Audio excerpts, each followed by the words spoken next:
Protein diet in pregnancy, protein supplementation pregnancy में बहुत जरूरी होता है बच्चे के सही ग्रोथ के लिए, डेवलपमेंट के लिए। एंड हमारी females generally protein deficient diet भी होती हैं, स्पेशली वेजिटेरियंस। आपको ये समझना चाहिए कि प्रोटीन की रिक्वायरमेंट प्रेगनेंसी में बढ़ती है, पर बेसलाइन जो रिक्वायरमेंट है वो अराउंड 1 ग्राम पर केजी रहती है। So for an average 50 KG women 50 gram protein requirement है, प्लस प्रेगनेंसी का 10-15 और, तो 60 से 65 gram protein intake per day होना चाहिए।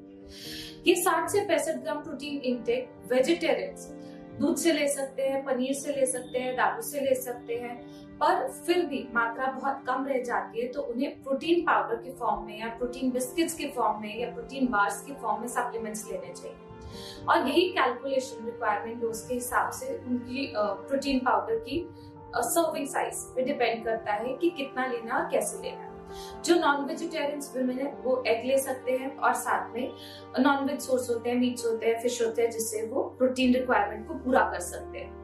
But protein supplementation should be started once the woman is comfortable, nausea, vomiting नहीं है. So in the second trimester, she can start with protein supplementation and that should continue जब तक कि वो breast feeding करा रही है, क्योंकि तब तक भी प्रोटीन रिक्वायरमेंट हाई ही रहते हैं।